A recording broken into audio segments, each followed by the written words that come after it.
காஞ்சிபுரம் மாவட்டம் குன்றத்தூர் அருகே திமுக உள்ளிட்ட மாற்றுக் கட்சியினர் 50க்கும் மேற்பட்டோர் அதிமுகவில் இணைந்தனர். மதனந்தபுரத்தில் வடக்குப்பட்டு அதிமுக ஊராட்சி மன்ற தலைவர் நந்தினி மேத்தா வசந்தகுமார் தலைமையில் திமுக, தமிழக வெற்றி கழகம், விசிக, அமமுக உள்ளிட்ட கட்சிகளைச் சேர்ந்த நிர்வாகிகள் 50க்கும் மேற்பட்டோர் ஸ்ரீபெரும்புதூர் தொகுதி முன்னாள் எம்எல்ஏ கே பழனி முன்னிலையில் தங்களை அதிமுகவில் இணைத்துக் கொண்டனர்.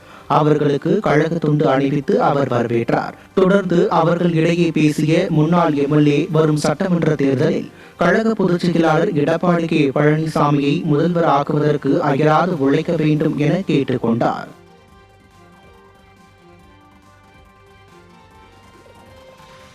ஈரோடு மாவட்டம் அம்மாப்பேட்டையில் அதிமுக சார்பில் பூத் கமிட்டி ஆலோசனைக் கூட்டம் நடைபெற்றது. இதில் ஈரோடு புறநகர் கிழக்கு மாவட்ட செயலாளரும் முன்னாள் அமைச்சருமான KC கருப்பணன் தலைமை வகித்த நிலையில் முன்னாள் நாடாளுமன்ற உறுப்பினர் சிவசாமி பங்கேற்று நிர்வாகிகளுக்கு ஆலோசனை வழங்கினர். இந்நிகழ்வில் கழக நிர்வாகிகள் 500க்கும் மேற்பட்டோர் பங்கேற்றனர்.